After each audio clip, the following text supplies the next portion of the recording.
эзний нэр юм. Халелуя. Амен. Тэр хүрээнд дуурах үед түүний нэрийг дуусан бол аврах тул. Амен. Тэр үржлүүлэн эзэн магтцгаа эзэн талархалтайгаар магтал өргөцгөөё.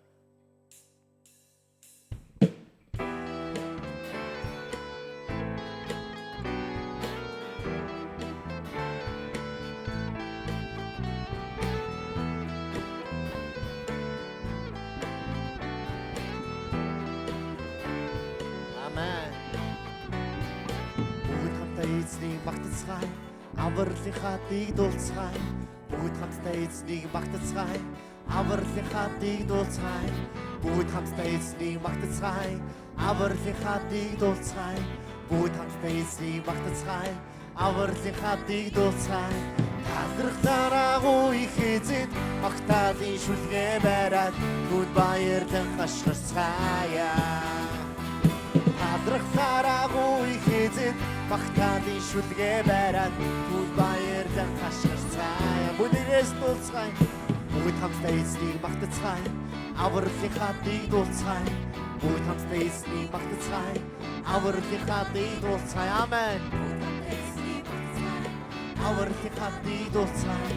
Бүгд хамтдаа эзнийг магтацгаая, авралынхаа дэг дуулцгаая. Талархлаараагүй их эзэд магтаалын шүлгээ бариад бүгд баярлан хашгирцгаая. Амен. Талархлаараагүй их эзэд магтаалын шүлгээ бариад бүгд баярлан хашгирцгаая. Түүний гарт хамгийн гүндүүд, хамгийн өндрүүд байдаг. Түүний гарт хамгийн гүндүүд, хамгийн өндрүүд. Түүний гарт хамгийн гүндүүд, хамгийн өндрүүд байдаг. Түүний гарт хамгийн гүндүүд, хамгийн өндрүүд байдаг. Талархлаараагүй их эзэд магтаалын шүлгээ бариад бүгд баярлан хашгирцгаая. Амен. Талархлаараагүй их эзэд магтаалын шүлгээ бариад бүгд баярлан хашгирцгаая. Амен. Халелуя.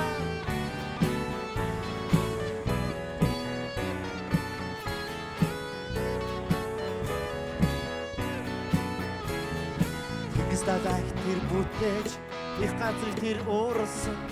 Тэгс далайх тэр бүтээж их газрыг тэр уурсан.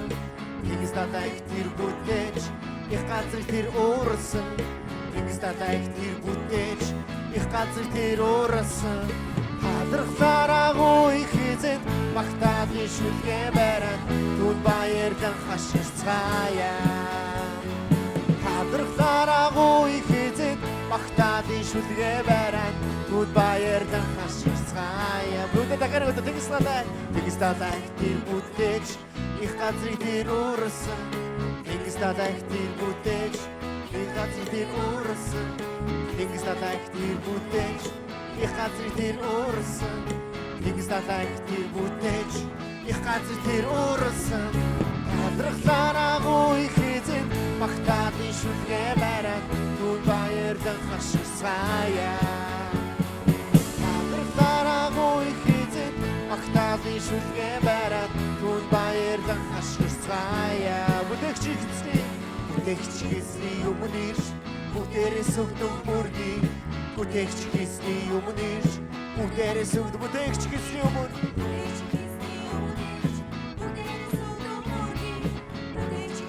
Амен. Бүгдээрээс өгдөг бүргийг. Талархлаараагүй их эзэд магтаалын шүлгээ бариад бүгд баярлан хашгирцгаая. Амен. Талархлаараагүй их эзэд магтаалын шүлгээ бариад бүгд баярлан хашгирцгаая. Амен. Бүгдээрээ дуулаад өргөцгөөе. Халелуя.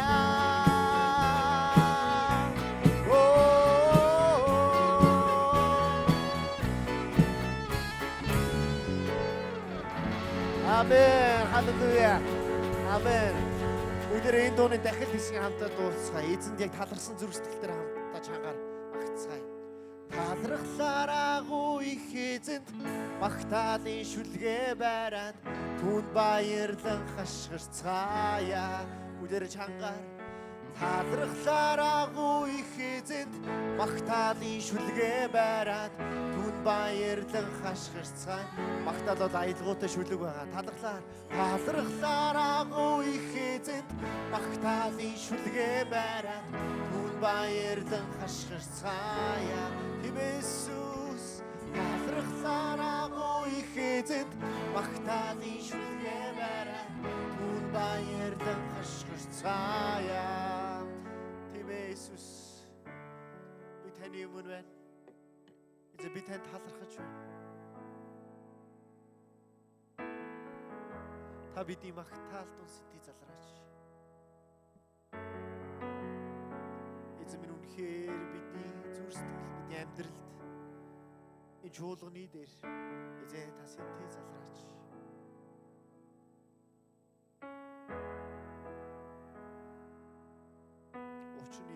Та бол ариун. Та бол цорын газар. Израилийн магтаалт сэнтий заларч байгаа. Та бол ариун.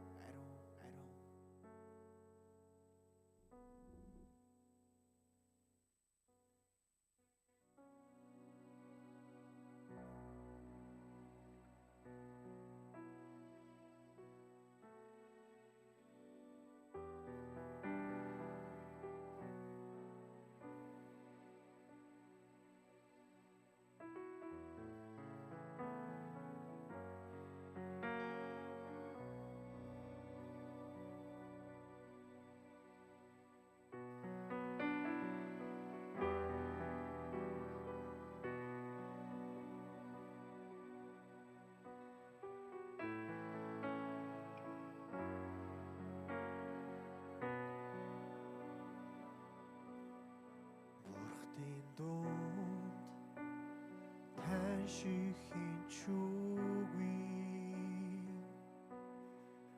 Израиль танши ариунэгийн үгүй Бурхтын дууд таншихийн чүгүй Израиль танши ариунэгийн Бурхтын дууд таншихийн чүгүй Израиль танши ариунэгийн үгүй Бурхтын дууд таншихийн чүгүй Израиль танши ариунэгийн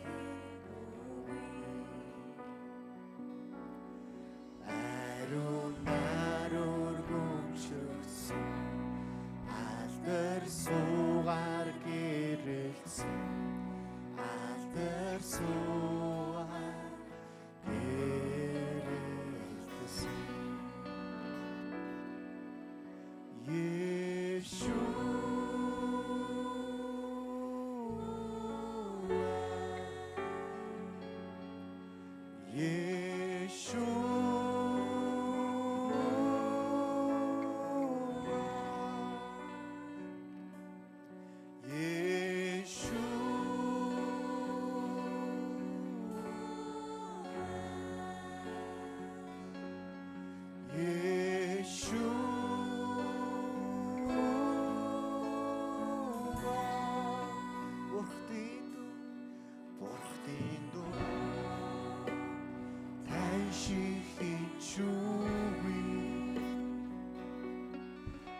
Израиль танши ариунэгийн үгүй Бурхтын дууд таншихийн чүгүй Израиль танши ариунэгийн ариунаар өргөмжлөгдсөн алдар суугаар гэрэлсэн алдар суугаар гэрэлсэн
Чин Иерусалимаас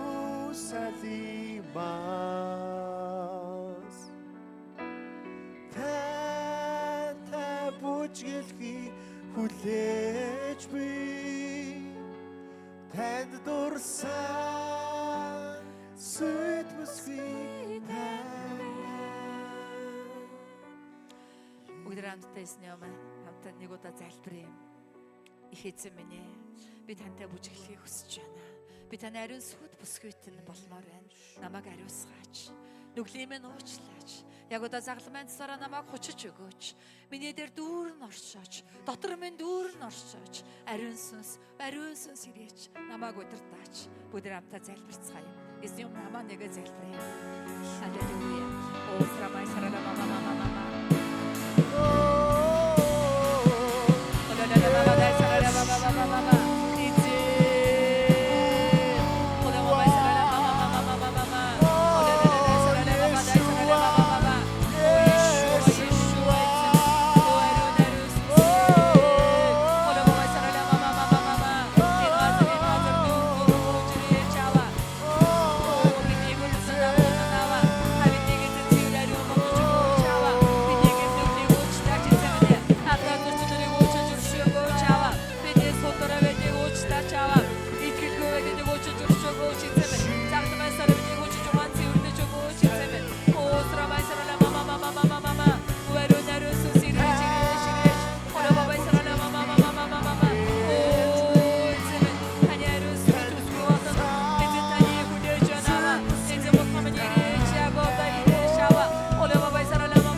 Залбирсан сэтгэлээр магтъя. Эзэн та бол ариун бурхан. Эзэн та бол миний Иешуа их эзэн. Би танд хайртай. Би танд талархаж байна. Би танаар цангаж байна. Би таныг хүсэж байна. Яг одоо ирээч. Над дээр ирээч эзэн минь. Бүгд хамтдаа тийм сэтгэлээр дахиад нэг удаа магтцгаая. Бурхны дуу тань шиг хичүүгүй. Израиль тань шиг Өдрөө дахиад нэг удаа бурхтын дунд хамтдаа магтъя. Залбирал болгоод магтъя. Тань шиг хичүүгүй. Израиль тань шиг ариуныг үгүй. Ариунаар өргөмжлөгдсөн Атар суугаар гэрэлсэн Атар суугаар гэрэлсэн Ариунаар өргөмжлөгдсөн Ариунаар өргөмжлөгдсөн Атар суугаар гэрэлсэн Атар суугаар гэрэлсэн Халелуя Иешуа эзэн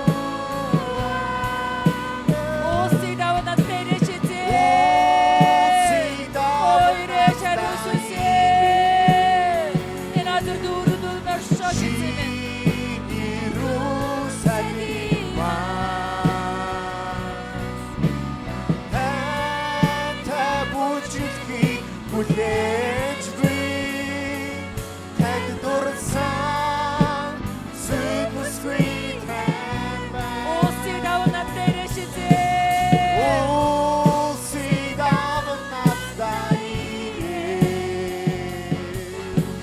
шинэ Иерусалим маань. Амен, амен, амен.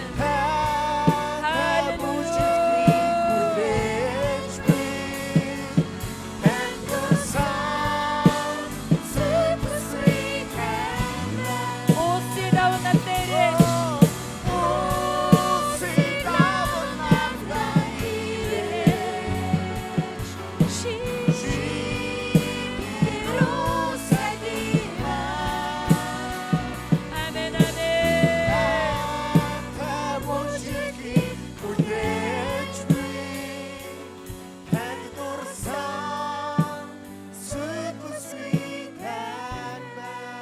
Yeshua эзэн Yeshua.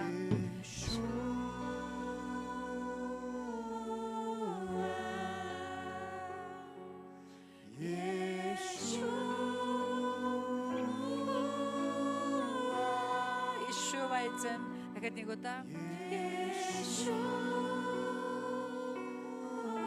Халелуя эзэн. Ола мамай салала мама мама. Ола баба баба баба Yeshua эзэн. Ола баба салала мама мама мама. Ола ла ла ла салала баба баба баба Yeshua эзэн. Yeshua Yeshua ола баба салала мама мама мама. Ола ла ла ла ла салала мама мама мама. Улмөр дүүрэж энэ газар улмөр дүүрэн мөржрэж оля бабай салала мама мама Yeshua Yeshua Yeshua ихэц нора мамай салала баба о Yeshua эзэн Yeshua Yeshua Иесус Иесус ихэц амен амен амен эзэн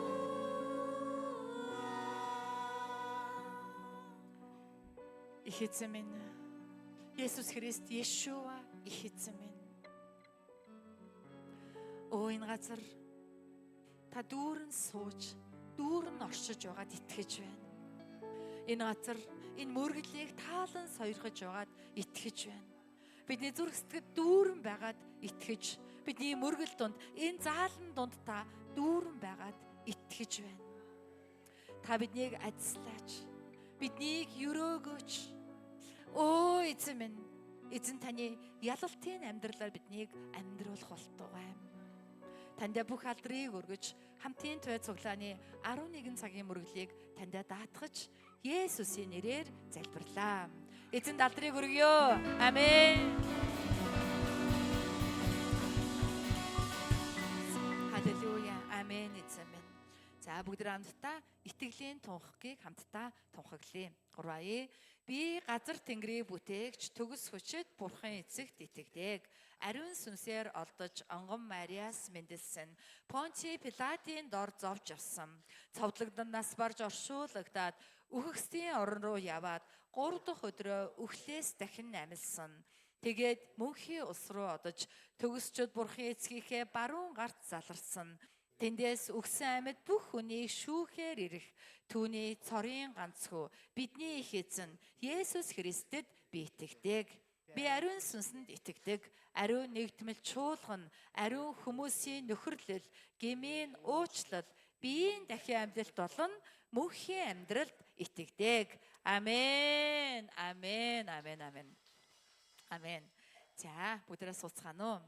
За, тархийг хөгжүүлэх дасгалуудын дундх нэг сайн дасгал бол цээжээр чангаар унших явдал. Амен. Итгэлийн тунхагийг бид 7 хоног болгон цээжээр чангаар уншиж байгаа шүү дээ. Дундан сатаарад, мартаад, үгээ алдаад байвал яах нь вэ? Бичсэн байгааг хараад хоцрохгүйгээр чангаар тод хэлээд унших хэрэгтэй. Тэгвэл тэр үед тархины долгионч буцаад хэвэн болдог. Замхарсан байсан долгионууд сэргэжээдэг. Энэ бол тархийг дасгалжуулах сайн аргуудын нэг байгаа. Амен уу? Амен. За тийм утгаар бүгдээрээ тийм бас сэтгэлээ тунхаглаж байгаа сэтгэлээр итгэлийн тунхагийг уншдаг хүмүүс байцгаая. Амен. Бүгд хамтдаа эзэн минь, миний эзэн бурхан. Энэ дууг үгийн хэлээд чанга дугаар магтцгаая. Энэ ч гэсэн тархины дасгал шүү. Стрессгүй байя гэвэл дуулах хэрэгтэй. Амен. Бүгд хамтдаа эзэн минь, миний эзэн бурхан хамтдаа дуулангаа өргөцгөөё. эзэн минь миний эзэн бурхан минь таны дэдлэн хүндлээ эзэн таны хайрлах сэтгэлийг минь зөвхөн тал мэднэ хаглаад барих нандин сав байхгүй танд өргөх ахлуу тосч үгүй өөрийнхөө төрхөөр намайг таарлаад шин сүнсийг надад зодхон өгөөч эзэн минь миний эзэн бурхан минь таны дэдлэн хүндлээ эзэн таны хайрлах сэтгэлийг минь зөвхөн тал мэднэ амен зовлондон тэр үчлэг зүрхсэт хэлмээ эзэн тань руу хүрч чадахгүй татгалзах харахгүй ивэл хараараа өөрийн замаар алхууч Өдрам таманыг эзэн минь ихтэйсэн эзэн минь миний эзэн бурхан минь таны дэдлэн хүндлээ эзэн таны хайрлах сэтгэлийг минь зөвхөн хаглаад байх нандинсаа байхгүй чанга дугаар гурвая хаглаад барих нандинсаа байхгүй танд өргөх ахлуу тосч үгүй өөрийнхөө төрхөөр намайг таарлаач шин сүнсийг надад зодхон өгөөч эзэн минь миний эзэн бурхан минь таныг дэдлэн хүндлээ эзэн таны хайрлах сэтгэлийг минь зөвхөн тал мэднэ тийм эзэн минь ээ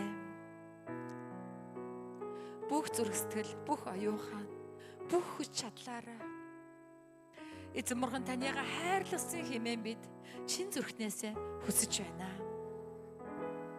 эзэн биднийг өрөвдөж өршөөгөөч таныг бүх зүрхээрээ хайрладаг хүмүүс болгон биднийг удирдаач бид эзэн тийм байхыг хүссэндээ эзэн бидэнд байгаа хамгийн хэрэгтэй зүйл болох өргөл эзэн тандаа өргөж байна. Учир нь эзэн та бидний бүх ёроолын үндэс, бидний бүх амьдралын эзэн болохоор тэр юм а эзэн минь. Бид хамтдаа 11 эзний өдөр хүүхдийн чуулганд илгээлт талархал барилгын амлалтын өргөлүүдийг өргөж байна. Зүрхэндээ шийтсэнчлэн урамтайгаар харамгүйгээр өгөөмөр сэтгэлээр бид өргөж байна. Бидний өргөлийг таалан сойрхон хүлээж аваач. Таны зориг ба таны алдрын дагуу хэрэглэхэд хамтын той чуулганыг удирдаач. Бидний гарын нөөцийг өрөөж 30, 60, 100 дахин нэмэгдүүлээч. Аливаа сайн үйл бүрийн төлөө юм болгонд элбэг дүүрэн байх ивэлийг бидэнд өгөөч. Танд бүх алдрыг өргөж, хамтын туяа цуглааны итгэгчдийн чин зүрхний өргөлүүдийг өрөөж, тэдний гарын нүсийг өрөөж, их эзэн Есүсийн нэрээр залбирлаа. Амен. Амен. Амен. За бидний эзэн бол биднийг үргэлж өрөөж ивэдэг эзэн юм аа. Амен. Халелуя. Амен. За бүгд хамтдаа найрал дууны багийн алдрын магтаалыг эзэнд өргөсний дараа манай ариун туяа одоо багш маань ариун туяа маань гарч ирээд төлөөлөн залбирал хийж өгнө.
Амен. Амен.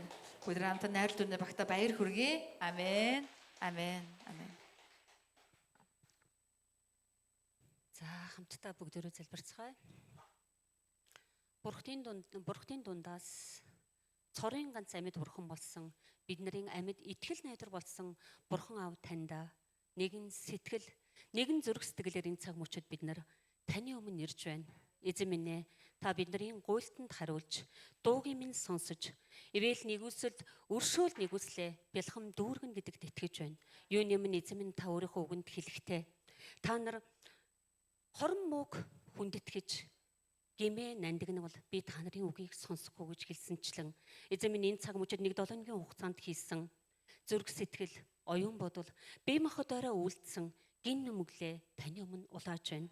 Та өөрийнхөө дахин амилтын тусаар бидний гин нүглийг угаан цэвэрлэж өгч энэ цаг мөчид бидний зүрх сэтгэлийг та эзэн минь ариун сүнсээрээ дүүргэж өгч таны үгэнд төвлөрч таны амьд үгийг тунхаглагдахад амианаар хүлээн авч тэр амьд үг бидний зүрх сэтгэлд сэлэгдэж тэр үгийн дагуу үйлстэй амьдралаар амьдрахад минь та биднийг удирдан чиглүүлнэ гэдэгт итгэж байна. Эзэн минь Монгол улс орноо таньда даатгаж байна. Эзэн минь та Монгол улсын удирдагчид, Монгол улсын ерөнхийлөгч болон Монгол улсын ерөнхий сайд, Монгол улсын их хурлын дарга болон Монгол улсын их хурлын гишүүд төр засгийн төрийн өндөрлгүүдийг эзэн минь таньда даатгаж байна. Тэд бүгдээр эзэн минь таны ариун нэгүсэл дүүрэн байж ард түмнийхээ төлөө гэсэн зүрх сэтгэлтэй олон мянган удирдагчдыг та бий болгож өгч улс орныхоо үнэхээр ёс зүй тусгаар тогтнорлыг хамгаалсан ард түмнийхээ төлөө зөв эзэн минь хуулийг тогтоон баригчид болоход минь та удирдан чиглүүлж өгөөч. Монгол улсын минь удирдагч нь зөвхөн таал байх болтугай. Монгол улсын минь удирдагч Есүс Христ байх болно гэдэгт итгэж байна эзэн минь.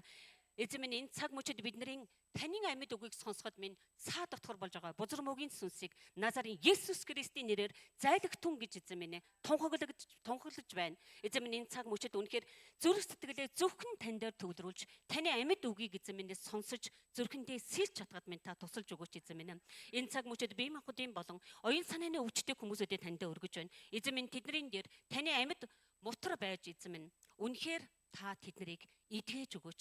Та тэдний амьд итгэл найдвар нь болж өгөөч эзэн минь. Эмчлэгч эмч болон сувилагч нар дээр нь та мэрэгэн ухааныг дүүргэж өгч тэд нар таныг гэсэн зүрх сэтгэлээр бусдыг хайрлах зүрх сэтгэлээр өвчтнүүдтэйгээ харилцахад нь та тусалж өгөөч эзэн минь. Энэ цаг мөчид ч гэсэн эзэн минь таны амьд үг тунхаглагдахад үнэхээр бид нар зүрх сэтгэлийнхаа төвийг тань руу хандуулахад минь та тусалж өгөөч. Энэ үгийг дамжуулах инхи пастрын минь дээр таны агуу нэгүсэл бэлхэм дүүрэн байж ам нэгдэхэд яригчин зөвхөн ариун сүнс байж байхад минь та тусалж өгнө гэдэгт итгэж байна эзэн минь. Энэ үгийн дагуу 7 хоногийн туршид үйлстэй амьдралаар амьдрахад минь та тусалж өгөөч. Ялангуяа эзэн минь итгэгч биднэрийн дээр та өөрийнхөө үгэнд хэлэхдээ үнэхээр та бусдыг биднийг бусдад хэрэгтэй цагт нь босгон байгуулагчд байх тун гэж эзэн минь хэлсэн. Бид нар амаараа эзэн минь нүгэл үлдэх биш. Бусдыг хэрэгтэй цагт нь босгон байгуулагчд болоход минь та бидний амийг захираач эзэн минь. Та өөрөө хэлэхдээ амаа та нар томоор нэгдэгтэн тэгвэл эзэн минь би дүүргий гэж хэлсэн. Энэ цаг мөчид таны амьд үг бидний зүрх сэтгэл сүнсийг эзэн минь бэлхэм дүүргэж сэргээн шинчилж өгнө гэдэгт итгэж бүгдийг таньда даатгаад Есүс Христийн нэрээр залбирanгуйлаа. Амен. Амен. Амен. Амен. За, бүгд хамтдаа өнөөдөр Даниэл номны 1-р бүлгийн 1-ээс 8 дугаар Библийг хамтдаа харъя. За, Даниэл 1-1-ээс 8. За, слайдн дээр гарч байгаа. Би эндээс дуудаад өгье та бүхэн маань дагуулад хараад яваарай гэж хүсэж байна. Даниэл 1-1-ээс 8.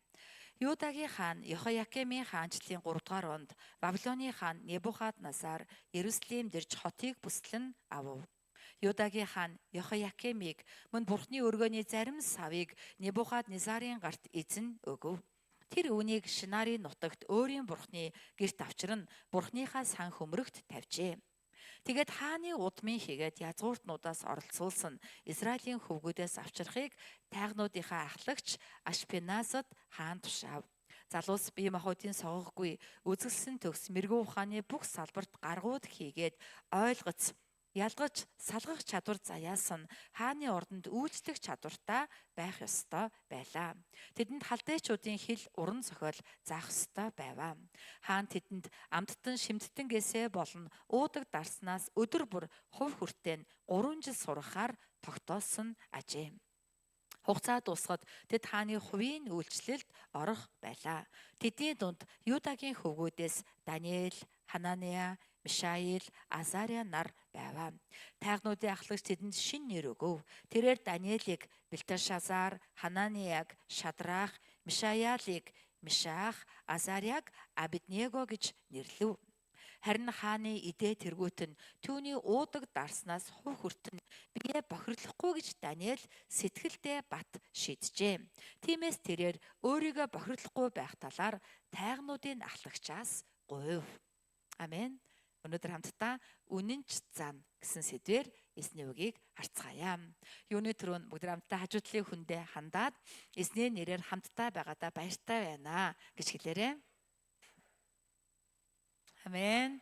Бас бүгд хамтдаа энэ цаг мөчид бидний дунд оршиж байгаа яруу алдар цог жавхлан хүч чадлын бурхан эзэндээ хамтдаа баярлаа гэдээ алгаад таши. Эзэн минь баярлаа. Амен. Амен. Амен. Амен. Хаан цуглаан байна. Тэнд эзний оршихуй байдаг.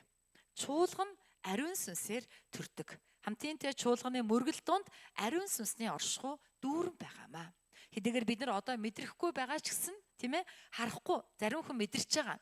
Харахгүй байгаа ч гэсэн энэ газар ариун сүнс дүүрэн байгаа. Амен.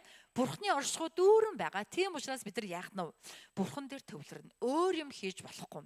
Мөргөлийн цаг зөвхөн бурхан дээр төвлөрөх ёстой. Хоорондоо ярихгүй, илүү дутуу хөдөлгөөн хийхгүй, идэж уухгүй, гар утсаа оролдохгүй, гар утсынхаа дууг унтраагаад нүүр амаа будаж шунгахгүй, зөвхөн бурхан дээр төвлөрөн босож суухгүй, суугаад зөвхөн бурхан дээр төвлөрнө шүү. Амен уу? Амен. За. Амен уу? За бурхан дээр төвлөрөн зүнхээ тэнд байлгалаа гэд яахчгүй штэ. Бурхан дээр төвлөрөн тийшээ ийшээ яваад өөр юм дээр цатаарахгүй. Амен. Амен уу? Хажуудлын өндө хэлдэ бурхан дээр л төвлөрье. Амен.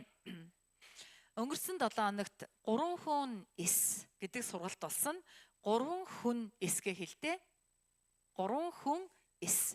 За тэгэхээр 3 хүн эсгийн гут 3 хүн нэг эс, 3 хүн эс, 3 хүн эс чуулган гэдэг хүн болгон янз бүрээр хэлээд байгаа. Бидний орох гэж байгаа шинэ бүтэц зохион байгуулалтын одоо нэр нь 3 хүн эс. Амен.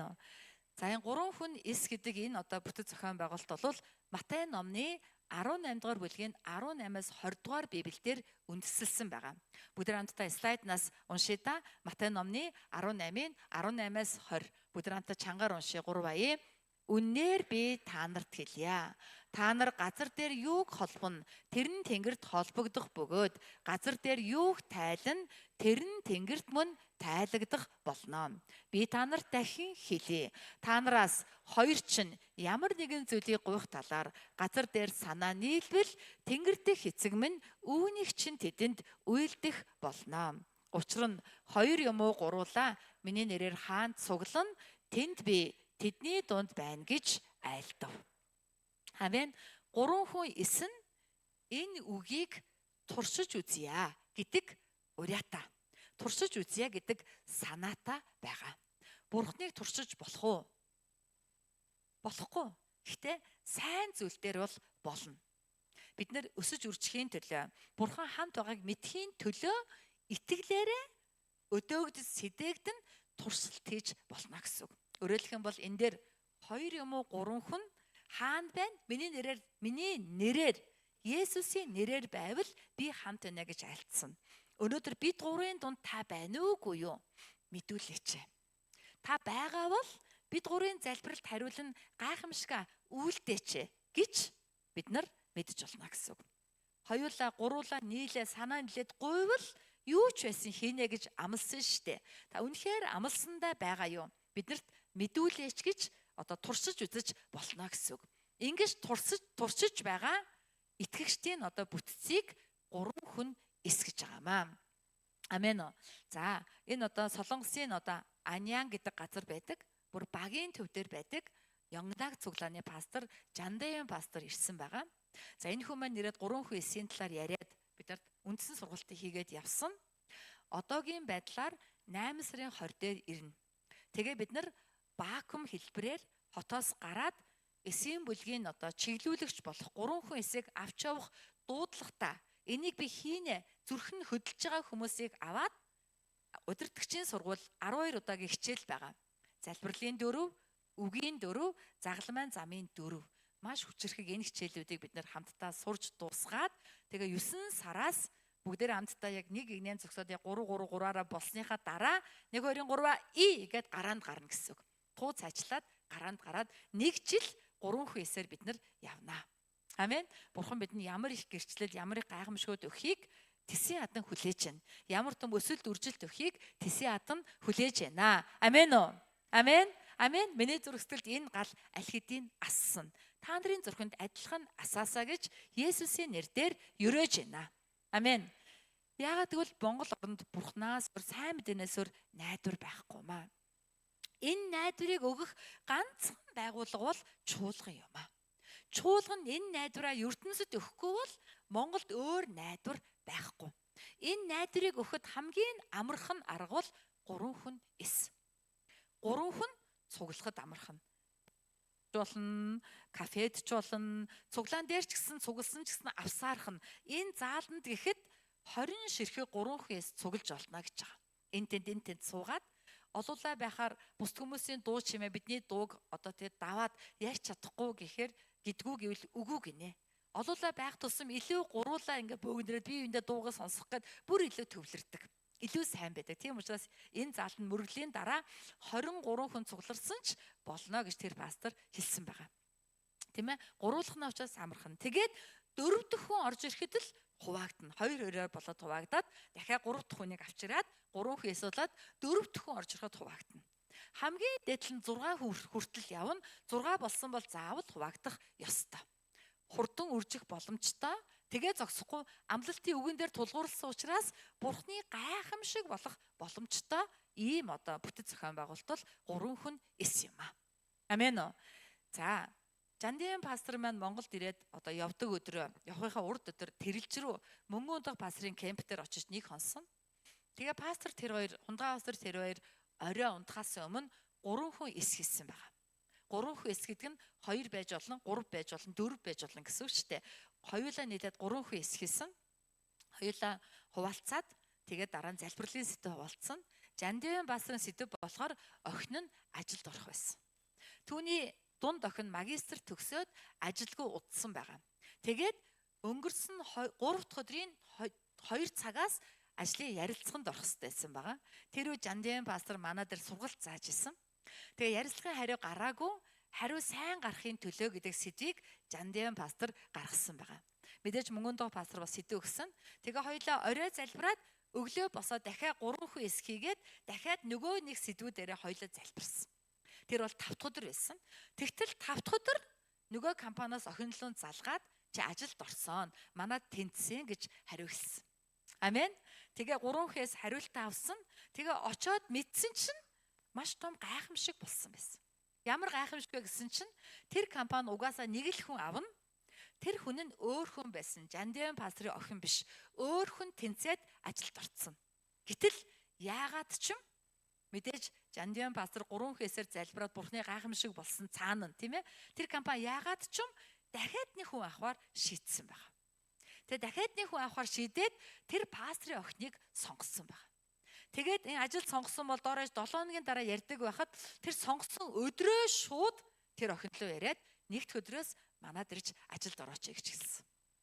Энэ бүх процесс маш хурдан хугацаанд болж өнгөрсөн нь Бурхны гайхамшиг бөгөөд Бурхан Монгол чуулганыг хамтын твай цуглааныг 3 хүн эсээр явах гэхээр нь урамшуулж байна.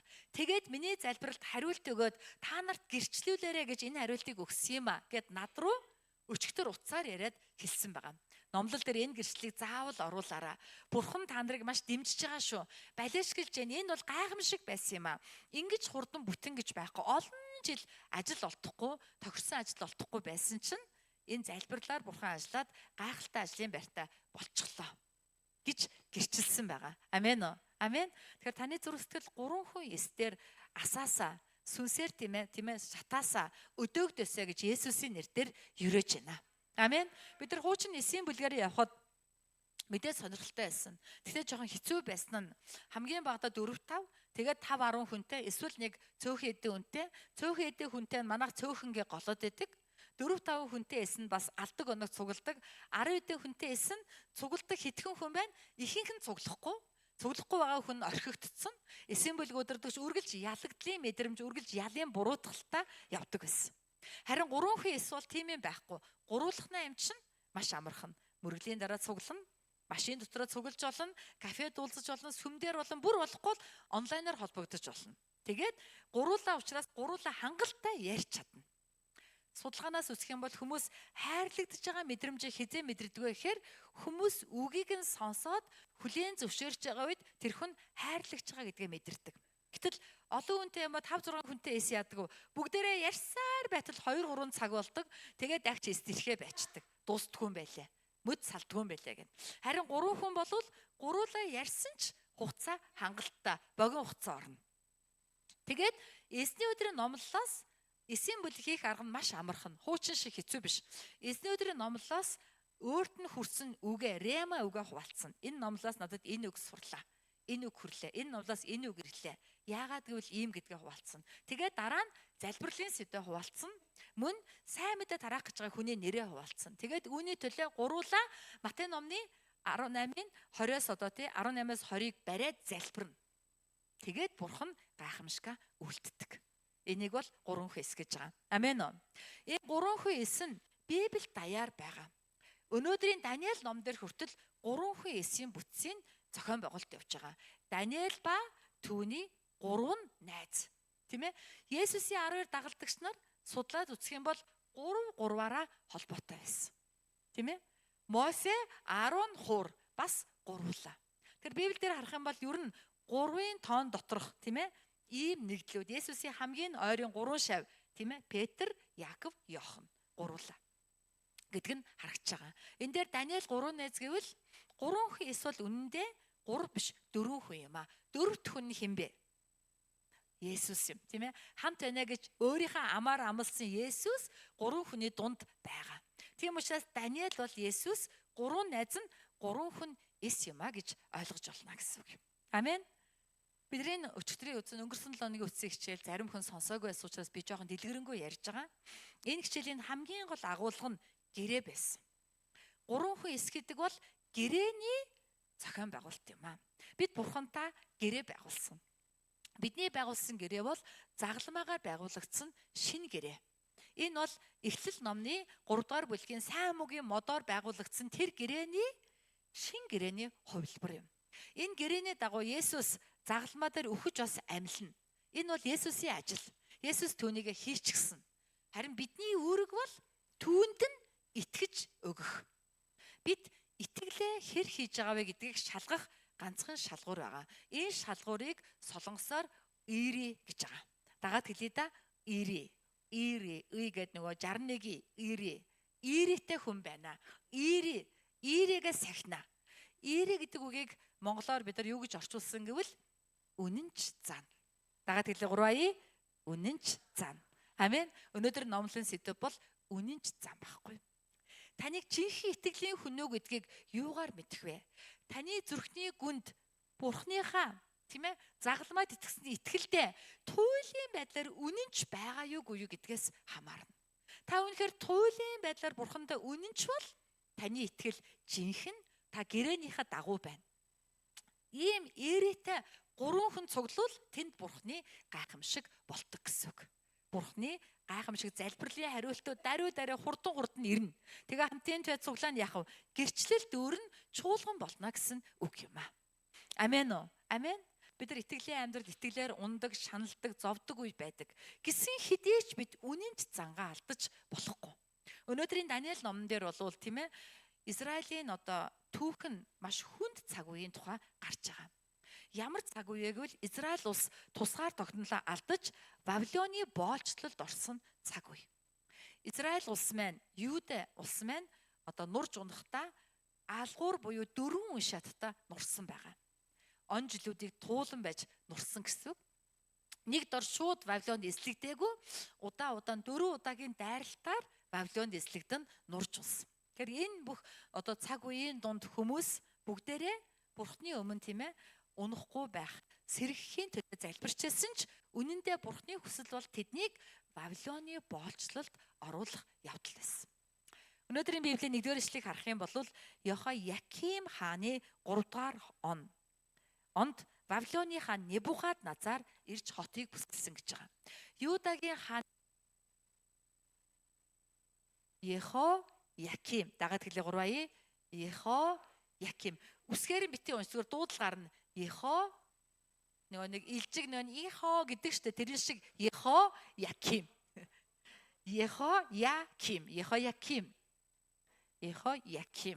Вавилоны хааны нэр хин гэнэв Небухаднезар. Энэ хэцүүчсэн энэ үгүүдийг хэлээ сурчгаар амар Библи мэддэг хүн шиг харагддаг байхгүй. Йехояким Небухаднезар гэ ярингууд вау ямар Библи мэддэг хүн бэ гэж бодно. Тийм учраас яг нь хэлээ сурчих. Йехояким.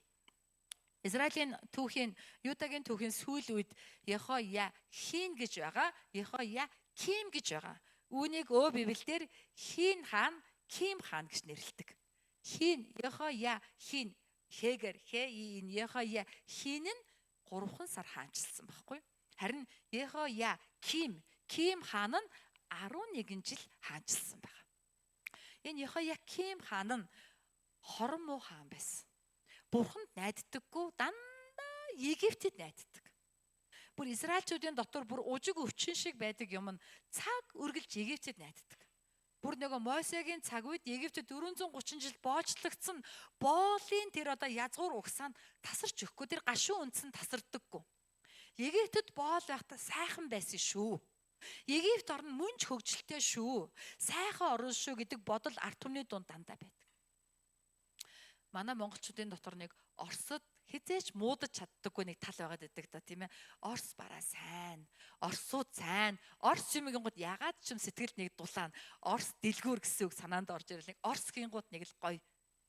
Яг үндэ биднийг бусад одоо өндөр хөгжилтэй 3 дахь орнууд Оросын колони байсан гэж ярьдаг байхгүй. 70 жил Оросд колоничлогдсон гэж ярьдаг. Гэтэл бид нар өөрсдөө тэрийгэ мэдэхгүй мөнч гоё байсан шүү. Тэр үед сайхан байсан шүү гэж бодоод одоо хүртэл Оросд муудаж чадахгүй тал яваад байгаа. Тэрнтэй нэг адил Египтчүүдэд Египт 430 жил боочлогдсон мөртлөө Египтэд найдах найдварыг хязгаарч тасрахгүй. Ялангуяа хаадуудын дотор Египтэл тусланаа. Вавилоны боолчлоос Небухадназарын бүслэлтээс Египтэл манайхыг гаргах байхаа гэдэг найдвар ерөөсөө арилахгүй. Гэтэл Бурхан Вавилонд бууж өгөө боолчлогдоо гэдээ хахад ерөөсөө сонсохгүй. Тэгээ Иремя хэлэхээр Иремяг дандаа бариад хорчихно. Иремя энэ үгийг нөгөө юм арсан дээр бичээд Йехояким хаан руу явуулсан байхгүй. Йехояким хаантаа Бурхны хүсэл бол бид Вавилонд 70 жил боочлогдох юм аа. 70 жилийн дараа Бурхан биднийг чөлөөлнө гинэ. Египтэд битгий найдаа. Египт яг тийм ээ хугархаа таяг шиг. Хугархаа таягийн хүн ингээд тулвал гарыг нь цоолдог шиг Египт өөрийг нь тулсан хүний алгыг нь цоолдог муухай хүмүүсээ. Египтэд битгий найдаа. Харин Бурханд найдаа. Йоховад найдаа. Тэр бидний найдвар юм аа. Түүнд найдаад зүгээр Вавилонд бууж өгөө. 70 жилийн боолчлолд очоо. Энэ Бурхны хүсэл байна. Ингэжээ цэвэр болох гээд байна гэд хэлэхээр Иремяг үзэхгүй. Иремяг ерөөсөө үзэхгүй байнга Иремя гэж нэг юм муу амтай юм гэл алгадна, шоронд хорин нүцхийн явуулна. Янз бүрээр Иремягээс хар нөхөн торно. Тэгээ Иремя арсан дээр бичээд Йехоякимд өгсөн чинь Йехояким тэрийг уншичаад үхтлээ уурлаад Бурхны үгийг хурц утгаар юучгүй сийчээд галдан шатаасан байна. Тийм амар хорон муу хаан бол Йехояким хаан эс. Тэр Йехояким хаан нь тухайн цаг үеийн Юудэ том хүмүүсийн нийтлэг дүр гэсэн үг. Өөрөөр хэлбэл тухайн цаг үеийн Юудэчүүд бүгдээрээ Бурханд итгэн найддаг. Бүгдээрээ Бурхан гэж ярьдагч цаанаа дандаа өөр шүтэнтэй. Тэр байтугай Иерусалим сүм дотор наранд мөрөгдөг, саранд мөрөгдөг, ханан дээр нь сэлмэл хөрөг хийчээ түүндээ мөрөгдөг эмэгтэйчүүдийн бүлэглэл, янз бүрийн бүлэглэлүүд бий болсон. Өөрөөр хэлэх юм бол хамтын төв цуглааны байр чинь танаа л өмч юм уу? Бурхных үсттэй. Бид нар бас цугланаа гэж хэлээд гач урсгалынх нь үдээс хойш 2 цагаас манайх ирнэ гэд мөргөл хийгээд бол ямар байх вэ? Тэ? 7 хоногийн нэг өдөр нь бидэнд хэрэглэгээ буддын ламдар хүчээр ном уушаатай бол ямар байх вэ? Тэрэн шиг юм болсон гэсэн. Иерусалимийн сүмд Бурхны сүм юм чи яад ингээд хэн дуртаа нь орж ирээ шашны зан үйл хийдэг. Тийм сүм нь авах юмгүй бузар газар болоо хувирцсан учраас Бурхан тэр сүмийг нураахгүй болохоор энэ сүм байгаа юм чинь Бурхан байгаа гэж бодоод тэд нар завхраад ирсэн байхгүй. Тийм учраас Вавилоны болчил болох гээд байгаа гэсэн үг. Ийм хэцүү хүнд сорилтын цаг үед Даниэл түүний 3 найз нь яаж Бурханд ийрээтэй байваа? Яаж Бурханд үнэнч байж чадваа гэдгийг бид нар өнөөдрийн үгнээс харах юм аа. Үнэнч зан гэж юу юм бэ? Үнэнч зан гэдэг бол итгэлийн гол юм аа. Миний итгэлийг үнэхээр голтой итгэл гэвэл би яах вэ?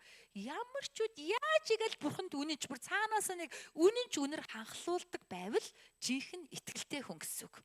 Гэтэл нүүрэн дээр өчтөө үнэнч дүртэй мөртлөө начар дээрээ тэс өөр хүн болж хувраад байвал би бол жинхэнэ итгэлийн хүн биш гэсэн үг. Тийм ээ? Үнэнч сан гэдэг бол тийм ээ хамгийн их үнцэн.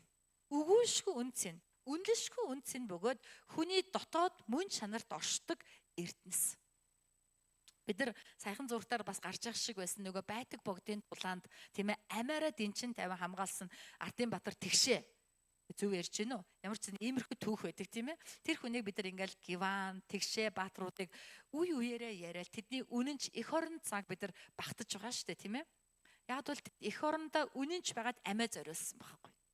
Үнэнч сан гэдэг бол ийм үн цэнтэй хүнд ховор байдаг зам бөгөөд ийм хүн нь үргэлж үнэтэй байдаг. Хүмүүс бүгд хүн боловч адилхан биш. Үнэнч хүн нь хамт олонны дунд үнэтэй байдаг байхгүй. Амен. Бурхан биднээс яадаг ийм үнэнч санг өөрт нь туйлын үнэнч санг хайдаг. Ийм үнэнч нэгнийг Бурхан харамгүй өрөөж харамгүй шагнадаг бөгөөд энэ үнэнч зан нь гэрээний үг, гэрээний харилцаа гэсэн үг. Яг ийм үнэнч сэтгэлээр бид нар гуруулаа цуглаад Матай номны үг үннүү буюу Бурхан бид харж байна гэж залбируул Бурхан яах нь гайхамшигтай үлддэг байх нэ. За тэгвэл бид үнэнч сангийн талаар өнөөдөр үгнээс юу харах вэ? Хамгийн нэгдүгээрт нь миний хүрээлэн байгаа орчин нөхцөл миний үнэнч занг өөрчлөх ёсгүй. Дагаад хэлээ 3 хүрээлэн байгаа орчин нөхцөл миний үнэнч занг өөрчлөх ёсгүй. Миний Бурханд үнэнч занг өөрчлөх ёсгүй. Хүрээлэн байгаа орчин бол миний амьдралын орчин нөхцөлийг ярьж байгаа. Гэр бүл, хамт олон, найз нөхөд, зан заншил, хүрээлэн байгаа орчин нөхцөл тийм ээ. Миний үнэнч занг өөрчлөх ёсгүй гэдэг дээр бид нар хатуу зогсох ёстой. Тэгжээж бид нар үнэнч зантаа байж чадна гэсэн үг юм. Өнөөдрийн Даниэл номны 1-4-ийг харуулсан гэсэн байгаа. Юдагийн хаан Йохоякимын хаанчлалын 3 дугаар онд Вавилоны хаан Небухадназар Иерусалим дэрж хотыг бүслэн авав. Юдагийн хаан Йохоякимыг мөн Бурхны өргөний зарим савыг Небухадназарын гарт эзэн өгөв. Тэр үнийг Шинарын нутагт өөрийн Бурхны гэрт авчирн Бурхныхаа сан хөмрөгт тавьжээ. Тэгээд хааны удам хийгээд язгууртнуудаас оролцуулсан Израилийн хөвгүүдээс авчрахыг тайгнуудын ахлагч Ашпеназад хаан тушаав. Залуус бие махбодын согггүй үзэгдлэн төгс мэрэгүү ухааны бүх салбарт гаргууд хийгээд ойлгоц ялгаж салгах чадвар заяас нь хааны ордонд үйлчлэх чадвартай байх ёстой байлаа. Тэдэнд халдайчуудын хэл уран зохиол заах ёстой байв. За бид нар энэ түүх нөхцөлийг аваад үзэх юм бол Небухадназар ордныг бүслээд тэгээд дайраад ороод ирсэн үнэндээ. Дайрч орж ирээд яасан гэхээр Йохоякимаас өөрт нь үнэнч байх тангараг авсан өмнөөс өгдүүлээд жил болгоно тодорхой тооны алба гучуур явуул гэдэг үүрэг өгөөд тэгээд явхдаа эзний өргөнд ороод тэнд байгаа алтан нөгөө сав суулгуудыг аваад бас тэдний дундаас хааны удмын язгууртнуудын удмын хөвгүүдийг аваа явсан болохоор тэдний дунд Даниэл явсан байна. Хааны удмын язгууртын удмын хөвгүүд гэдэг нь Израилийн нийгмийн сор, Израилийн нийгмийн хамгийн элит оюун санааны тийм ээ сэтгэл зүйн соёлын хувьд хамгийн тийм өнгөтэй өөдтэй гэж ойлгож болно гэсэн үг. Тийм болгоныг Вавилон руу Небухадназар аваад явчихсан. Тэдний дунд Даниэл түүний 4 найз нь орсон байна. Библич эрдэмтдийн яриагаар Даниэл ба түүний нөхдүүд нь баригдах үедээ 15, 16, за 17, 18 наснаас хэтрээгүй байсан. Өсвөрийн насны залуучууд байсан гэж үздэг. За тэдний хувьд яасан бэ? Нэг л өглөө амьдралын орчин нь өөрчлөгдсөн. Нэг л өглөө тэд нар огтөөр нөхцөл байдалд, огтөөр газар, огтөөр хэл, соёл, шашин, огтөөр газар тэд амьдрах болсон байна. Тэгээд огсохгүй бүр улсыг нь нураасан, улсыг нь мөхүүлсэн хааны ордонд амьдрах болсон байна. Ийм үед үнэнч байна гэдэг хэцүү. Даниэлийн дараа баригдаж оцсон хүн бол Изекиэл байгаа. Изекиэл бол бас нэг 20-од насны, 30 орчим насны залуу байсан. Очоод тэр 30 наснда буюу баригдсанаас хойш 5 жилийн дараа үзэгдэл үтсэн гэж байгаа. Тэгвэл тэр 25 орчим наснда баригдсан гэсэн үг. Изекиэл нь баригдаж оцсон юудэчүүд нь Вавилонд байдаг Хебар гэдэг голын ирэг дээр амьдарч байсан. Изекиэл тэдний дунд очисон. Тэд нар ингээ бүгдээрээ ядуу зүдүү, голын эргээр ингээл нэг анжис манцаар газар хаглаал, тариа будаа тариал, хашаа хороо бариал, голын эрэг дээр бүгдээрээ гунигтаа Иерусалимын сайхныг магтан дуулаал, тийм ээ, Вавилон өдрөд дуусаасаа гэд нулимсдаа дуулаал. Изекиэл тэдний дунд амьдран Бурханаас өгсөн үг иш үзүүлгийг тэдэнд ярин тэднийг хончилдог байсан. Харин Даниэл хааны өргөнд дутх зүйлгүй, торгон хувцастай, хоолунд элбэг, нуруу ууц улаахан газар амьдардаг байсан. Аль нь үнэнч байхад амархан, энэ хоёрын аль нь үнэнч байхад хэцүү вэ? Изекиэлийн нөхцөл байдал уу, Даниэлийн нөхцөл байдал уу? Бурханд үнэнч байхад аль нь илүү амархан, аль нь илүү хэцүү бол та нар юу гэж бодож байна? Даниэл амархан уу, хэцүү юу? Хэцүү. Изекиэл амархан уу, хэцүү юу? Харьцангуй, мэдээж хэцүүч харьцангуй амархан. Яагаад гэвэл Изекиэл ба тэдний хувьд Бурханаас өөр найдвар байгаагүй байхгүй. Тэд нар угаасаа ядуу, угаасаа зовж байгаа, угаасаа өсөглөн учраас Бурханаа л дуудана. Өөр хаан тэгчихвээ, энэ ах тэгчихвээ, тэр тайган тэгчихвээ гэх найдвар байхгүй. Гэтэл Даниэл олон өөрөө татах юмтай. Даниэл очоод итгэлдээ үнэнч байхгүй байлаа гэд түүний хинч буруутгаж чадахгүй. Яагаад гэвэл тэр нас залуу байна, хааны ордонд байна.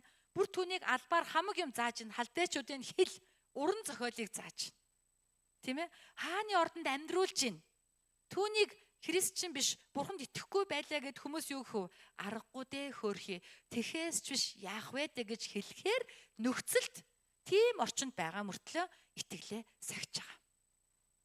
Бид нар өөр дөрөө хэрэгжүүлж үзье. Өнөөдөр Монгол орн өдрөөс өдөрт хөгжиж байгаа, өөрчлөгдөж байгаа. Олон асуудал байгаа ч гэсэн бид нар маш хурдцтайгаар хөгжиж байгаа орны тоонд орж байгаа. Бид нар ингээ хөгжөөд бидний амьдрал боломжийн болоод ирэх тусам Бурханд үнэнч байхад амархан болох уу, хэцүү болох уу? Хэцүү болно. Өөрөө татлага олон болно. Эзнүүд хуу тийшээ явах уу? Энэ кемпэд оролцох уу, зугаалах уу?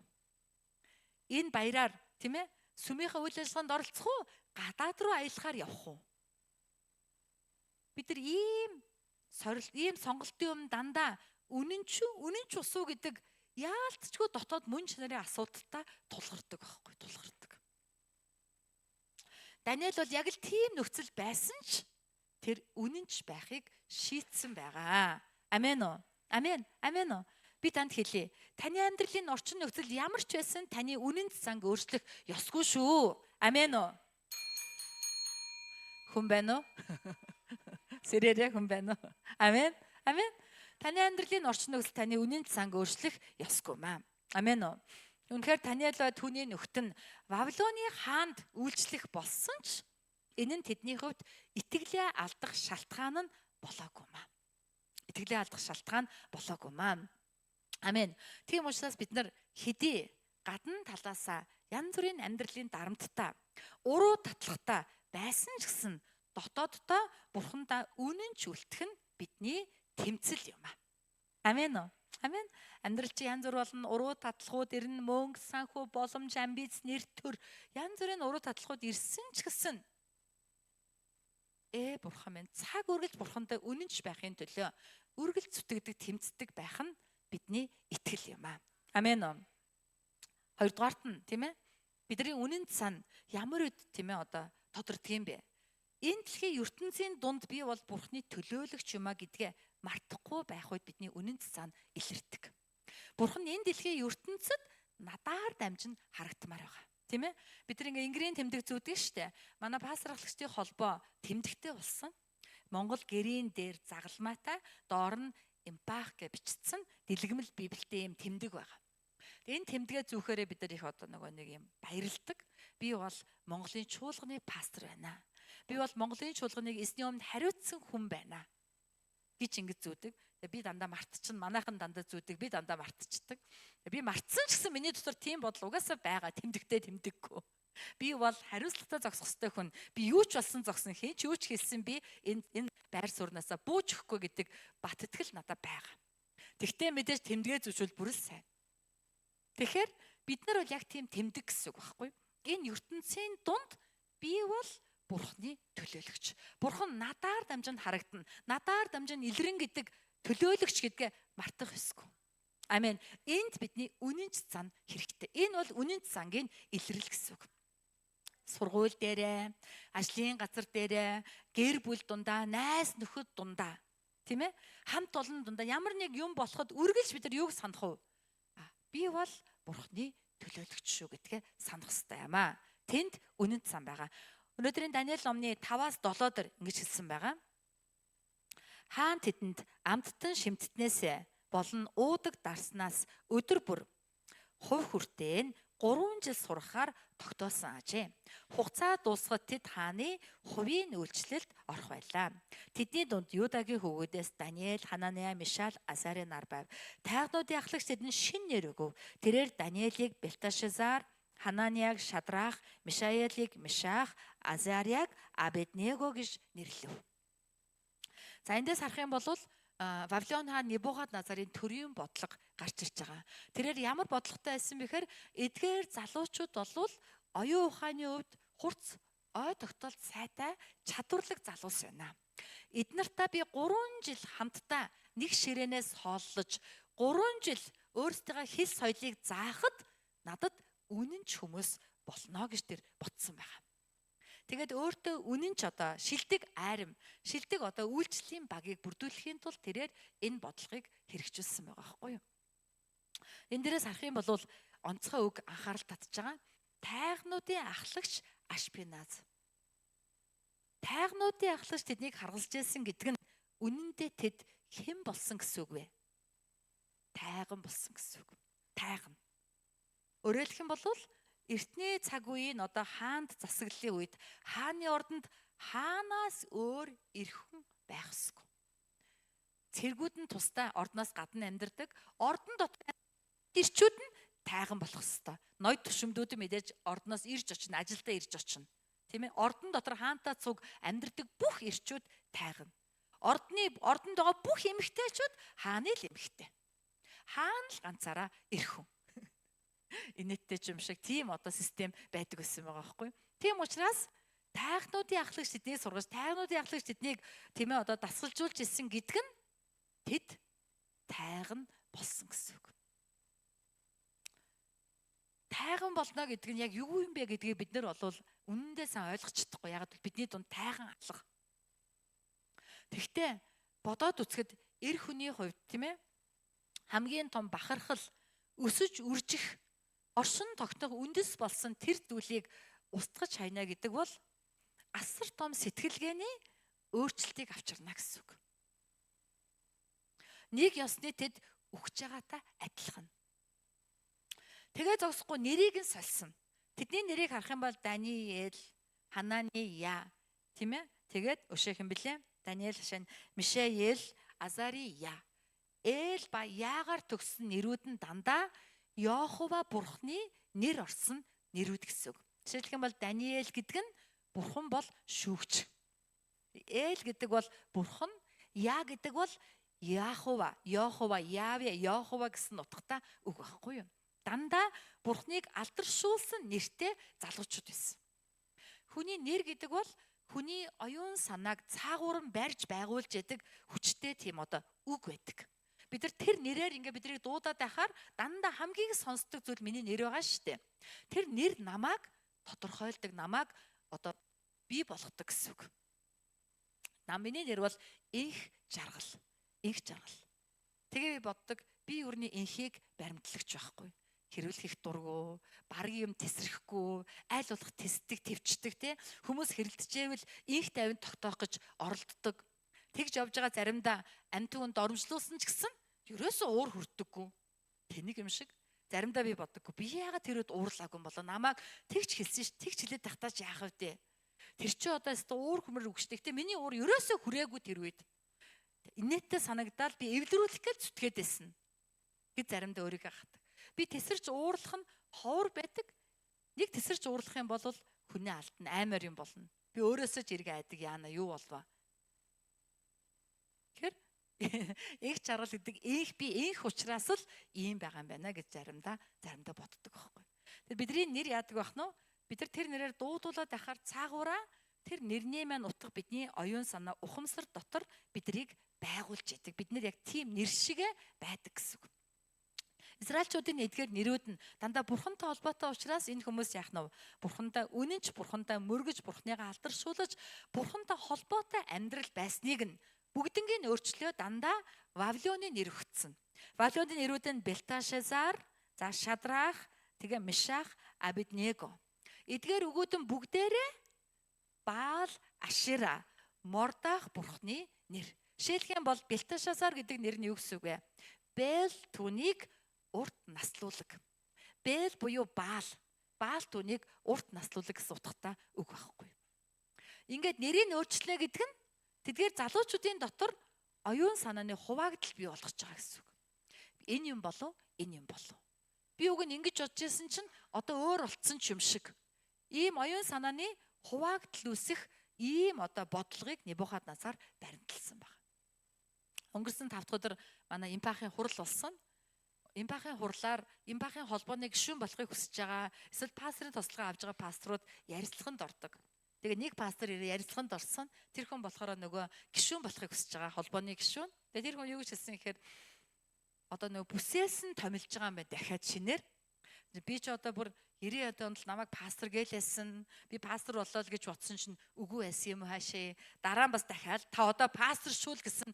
Тэгэхээр би жинхнээсээ пастор болоо л гэж бодсон чинь үгүй байсан юм хаашаа. Одоо намайг бүр холбооны бүсийн пастор л гэдэг нь одоо ч пастор болж байгаа юм уу бүү мэдээ. Учраа болохоо байцсан шүү дээ гэж ингэж хэлсэн.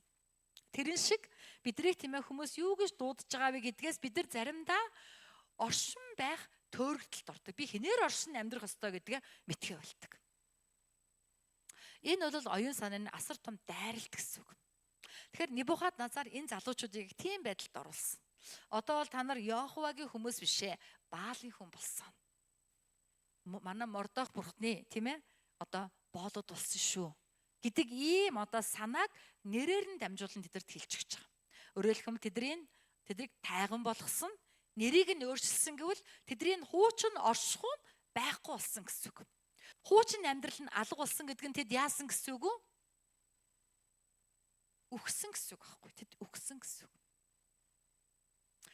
Есүс Христ загалмаа дээр Бурхны хүслийн дагуу үхсэн болохоор яасан бэ? Амьлсан байхгүй юу? Бид нар ч гэсэн загалмаа дээр үхчээж амьлдаг. Та энэ ертөнцийн дунд үхсэн гэдгээ сана. Тэгвэл та Христээр амьдрч чадна. Гэтэл үхсэн гэдгээ мартчихдаг. Тийм учраас бид үнэнч бус авиралдаг. Бид энэ дэлхийн ертөнцийн дунд Бурхны төлөөлөгч гэдгээ мартахгүй байя гэвэл би үхсэн. Есүс надаар амьдрч байгааг санах ёстой. Тэгжээж бид нар жинхэнэ Христийн тэмдэг болон өнгө ялгарч чадна гэсэн үг. Амен уу? Амен. Тэгхгүйгээр үхээгүй юм шиг те. Бас энэ хэрэгтэй юм шиг, энэ ашигтай юм шиг. Бас ингүүл бас тэгэн штэ, ингүүл бас тэгэн штэ гэл ингээл эвтээрхэн сэмхэн гулгуулаад оруулж ирээд холимог үзэлтэй байгаа дэвэл бидний итгэл үнэнч бус, жинхэнэ бус итгэл болно гэсэн үг юм аа. Амен уу? Тийм учраас тэр Библийг сайн мэддэг.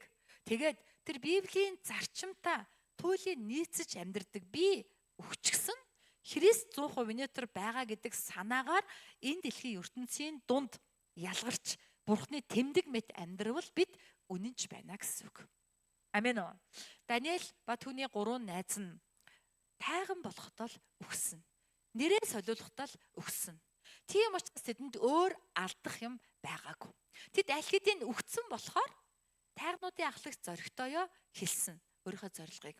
Бас тэд зоригтойгоо арслангийн нөхөнд хаягдаж, зоригтойгоо галтаа зууханд хаягдаж, бас зоригтойгоор айх айцсгүйгээр Небухадназарын зүүдийн талаар Даниэл зоригтойгоор хилчилсэн байгаа байхгүй. Хэрвээ тэд үхээгүй, тэд үхсэн гэдэг ийм эцсийн шийдвэрт хүрээгүй байсан бол ийм одоо бурханд үнэнч зангаар амьдрахгүй байсан юм аа. Амен уу? Амен уу? Би христчин хүн байна. Би бурханд итгэдэг хүн байна гэж хэлээд туйлын байдлаар Библийн зарчмаар бүх цаг үед амьдран гэдэг бол зөвхөн Христ дотор өгсөн хүнээ л хийж чадах амьдрал байгаамаа. Христ дотор бид нар бүрэн өгсөн гэдгээ мэдэхгүй бол бид угаасаа алхид өгцсөн байхгүй юу? Бид мэдлэггүйгээс болоод мөхдөг. Бид түүнийг хүлээж авахтаа загалмаад махбодоо бузар хүсэл тажаалын амт цовдлцсон. Бид Есүсийг дагаа загалмаад орчод хамтдаа үхээд хамтдаа амьлаад явж байгаа юм. Бид мөнх амаар амьдарч байгаа. Хүмүүсээ мэдж байгаа зү? Амен уу? Гэтэл энийг мартаад цуглаан дээр мэдээд идэг гарахаараа өөр болчдөг байвал бид нар мэдлэг үгээсээ мөхж байгаа гэсэн үг байхгүй юу?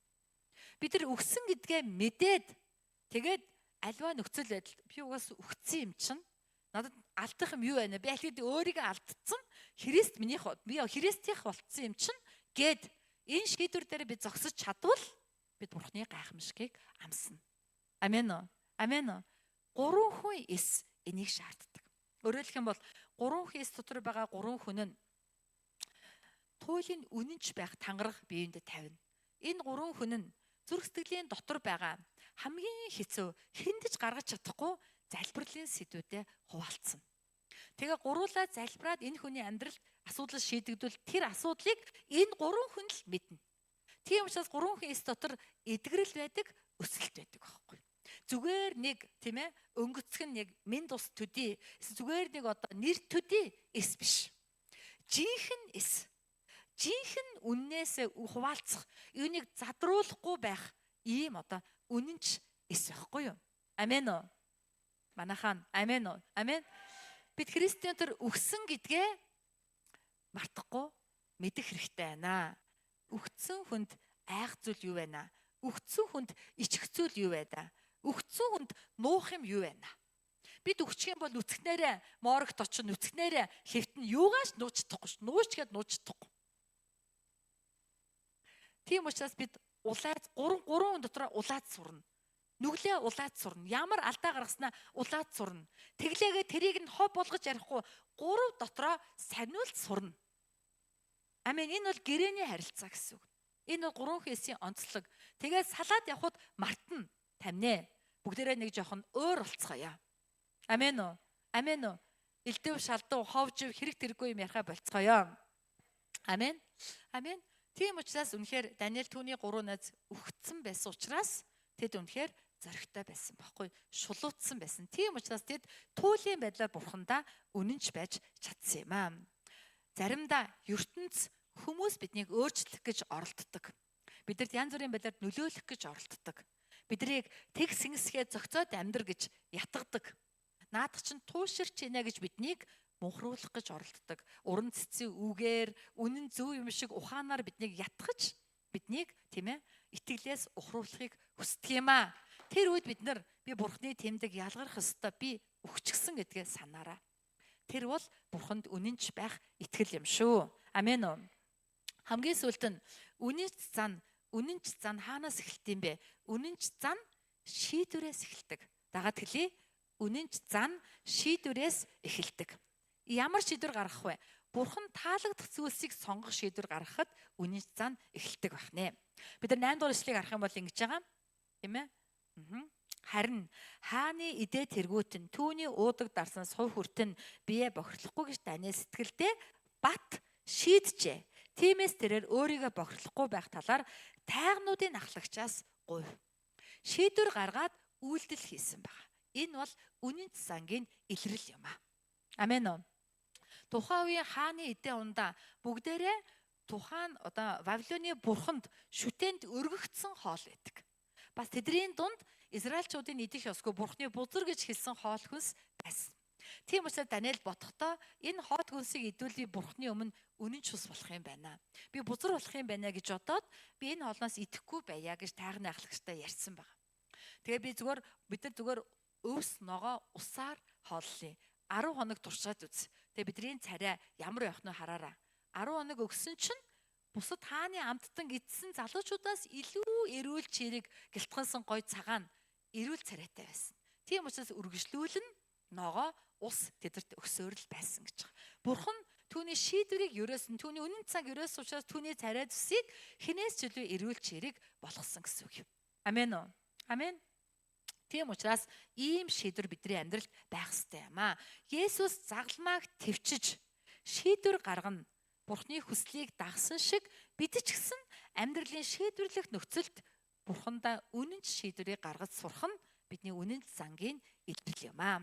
Түүнийхээ дагуу үйлддэг байх нь бидний үнэн зангийн илрэл юм аа. Бидний энэ шийдвэр нь Бурхны хайраас улбаатай юм. Бид ямар их хайр авснаа мэдвэл, бид ямар их хайраар хайрлагдсан гэдгээ мэдвэл бид нар айдсгүйгээр, дарамтгүйгээр, шагалтгүйгээр сайн дураараа шийдвэр гаргаж чадна. Энэ үнэн цан дотор айдсаас болж хуулийг дагах хуулийн үзэл биш. Энэ бол биш. Энэ үнэн цан гэж байгаа ыйрий гэдэг энэ зүйл нь тийм ээ. Сайн дураараа баяртайа Бурхандаа үнэнч байхыг, алавдлага шахалтгүйгээр үнэнч байхыг хэлж байгаа байхгүй. Хайрандан баярлсандаа, ивэлдэн баярлсандаа, ямар том ивэл авсандаа талархсандаа Бурхандаа үнэнч байгааг ыйрий буюу тийм ээ итгэл гэж хэлж байгаа. Харин хуулийн үзэл бол тэхгүй бол шийтгэн, инхгүй бол зовно, тэхгүй бол Бурханаас айж гин, айсандаа сахин биелүүлж байгааг хуулийн үзэл гэж байгаа. Амен уу? Амен. Тийм учраас бид нар яах нь сайн дураараа баяртайа Бурхны үгийг дагдаг ийм итгэлийн хүмүүс болцгоё гэж та бүгдийг ерөөж байна. Амен. Бид үнэнч байхын тулд бид бусдын хийж байгаа зүйлсээс татгалзах зоригтой байх хэрэгтэй юм аа. Энэ дэлхийн ерсөн нийгмийн хийж байгаа зүйлсээс нөө үгүй гэж хэлж чадах зоригтой байх хэрэгтэй юм аа. Тэр үед Бурхан биднийг үргэлж шагнадаг юм аа. Даниэл болон түүний найз нөхдийн цаашдын түүхийг бид нар Даниэл номноос уншвал бас энэ удаагийн түүхтэр ч гэсэн харвал үнийн зангийн хариуд Бурхан тэднийг шагнасан байгаа. Галтаа зуухнаас аварсан, арслангийн нүхнээс аварсан, мэрэгүү ухаа өгсөн, ялгаж чадвар өгсөн тийм ээ. Тэд үнэхээр үе дамжин 120 жил хааны ордонд түшмэдийн амьдралаар амьдэрсэн төдийгүй Даниэл онцгой мэрэгүү ухаантай байсан бөгөөд өнөөдөр бидний цаг үеийг Даниэл үзэгдэл тунд харсан. Мэдлэг өснө нэмэгдэж олон хүн наас цаашаа сүлжин явж байгаа цаг үеийн талаар ярьсан. Өнөөдөр бид нар галт тэргээр, машинаар, онгоцоор, богооноор, усан онгоцоор сүлжиж байна. Уцтаа уцсгүй интернетүүд сүлжиж байна. Мэдээлэл маш хурдан авч, мэдлэг маш хурдан өснө нэмэгдэж байна. Энэ цаг үеийг Даниэл харсан байгаа байхгүй. Амен уу? Бурхан үнэнч нэгнийг харамгүй шагнадаг юм аа. Үнэнч нэгний амьдралын гаднаас харахад хэцүү мэт яаж болд юм болоо гэмээр мэт байсан ч дотор сэтгэлд нь асар том шагнал, урам зориг Бурхан хамт байгааг нь илэрлүүд байдаг. Тийм учраас тууштай зоригтой туйлын үнэнчээр амьдрч чаддаг гэсэн үг юм аа. Хамтын зочид бид яг тийм үнэнч чуулган, ирээтэй чуулган болцгоё. Бурхандаа үнэнч тийм ээ. Бурхны өмнө 3 хүн эсээр дамжуулан үнэнч занг хэрэгжүүлдэг, үнийг харуулдаг, бие биенээ хайрладаг, Бурхнаа хайрладаг, өсөж үржсэн өдөр бүрийн амьдрал нь гайхамшиг болсон. Даниэл ба түүний 3 найз шиг юр бусын ивэлүүдийг амссан хамтын зочид байцгаая гэж Есүсийн нэрээр өрөөж байна. Амен. Амен. Бүгд хамтдаа залбирлын цагийг гаргацгаая. Бүгд хамтдаа 2 зүйлийн төлөө залбирая. Хамгийн нэгдүгээрт нь Бурхан минь намайг үнэнч итгэлийн хүн байхад туслаач. Хоёрдугаарт нь намайг 3 хүн эсийг ойлгож идэвхтэйгээр энэ гэрээний харилцаан дотор байж чадхад намайг удирдах өгөөч. Бүгд хамтдаа эдгээр зүйлийн төлөө эсний өмнө чанга дуугаар амаа нэгэ залбирая. Дээрээс залбирлын ая тавиад өгөөрэй хатнаа. Ай тавиад өгөөрэй. Бүгд хамтдаа эснийг нэг удаа дуудаа залбирцгаая. Чангаар дуудъя. 3 эзэн. Оо Есүс эзэн минь тийм яваа би тамтай санаа нэгдэн залбирч. Өнөөдөр ч гэсэн эзэн манай хамтын тэр цуглааны өрөөгөө чаваа. Таны юм дахад нэг өдөр. Эзэн минь үнэн хайдал дотор аваа. 3 хэсгийн бүлгээр дамжин. Болохоор бидний өдөр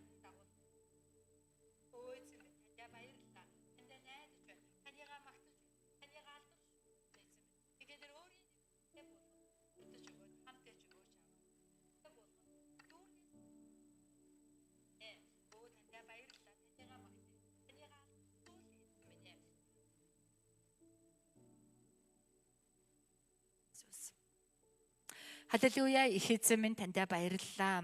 Өнөөдөр ч гэсэн аваа Даниэл ба түүний 3 найзаар дамжуулан үнэн ч зан гэж юу болохыг бидэнд дахин нэг удаа сэрүүлж өгсөн таньда баярлалаа.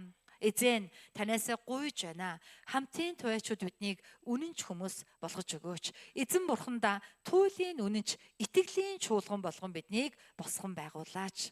Эзэн бид бас 3 хүн эсийн бүлгээр дамжин үнэнч байдлыг харуулж, хэрэгжүүлж, түүгээр дамжин бие биенээ хайрлаж, эдгэрч, чөлөөлөгдөж, өсөж үржиж чадах ивэлийг бидэнд зөвшөөрөөч.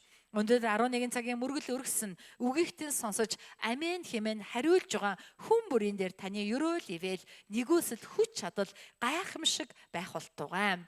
Мөргөлийн дараа бид хамтдаа 3-3-аараа залбирах үед аваа та хүн бүрийг ерөөж хүн бүрийг удирдан дагуулan нэгүсэх болтугай. Танд бүх алдрыг өргөж Есүсийн нэрээр залбирлаа.